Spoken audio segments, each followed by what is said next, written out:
Hello అండి, tassel making part 3 అనమాట. ఇది వైట్ కలర్ బీడ్స్తో అయితే చేస్తాము. దీన్ని చేసుకోవడానికి ఫస్ట్ 200 రౌండ్స్ సిల్క్ థ్రెడ్ని తీసుకోవాలి. నేనైతే గోల్డ్ థ్రెడ్ని తీసుకున్నాను. ఈ ప్రాసెస్ అనేది ఆల్రెడీ లాస్ట్ వీడియో ఉంటుంది, సేమ్ ప్రాసెస్, కానీ మోడల్ అయితే కొంచెం మారుతుందండి. లాస్ట్ టైము చైరికి దారాన్ని చుట్టి చేసుకున్నాం, ఇప్పుడైతే డైరీకి అయితే చుట్టానండి తాడుని.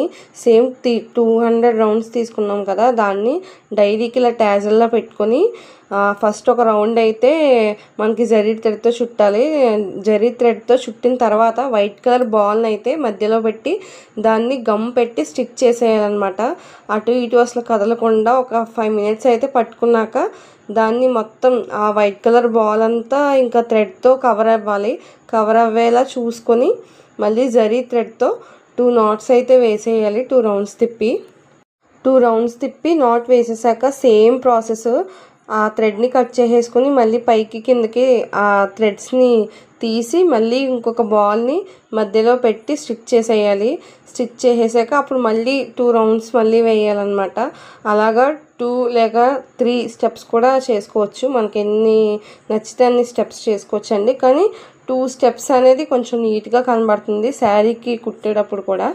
అదేంటంటే మనం స్టిచ్ చేసినప్పుడు బాల్ అనేది జరగకుండా థ్రెడ్కి బాల్ మొత్తం కవర్ అయ్యేలా చూసుకోవాలి. అప్పుడైతేనే ట్యాజిల్ అనేది నీట్గా చాలా బాగా కనబడుతుంది. ఇంకొకటి ఏంటంటే ఆ జరీ థ్రెడ్ చుట్టినప్పుడు కూడా ఒక్కొక్కసారి పక్కకి వెళ్ళిపోతూ ఉంటుందండి, అది కూడా చూసుకుంటూ ఉండాలి. ఆ చుట్టినప్పుడు ఏంటంటే అన్నీ కవర్ అవుతున్నాయా లేదా థ్రెడ్ అనేది చూసుకొని నాట్స్ వేస్తే అప్పుడు చాలా స్ట్రాంగ్గా ఉంటుంది.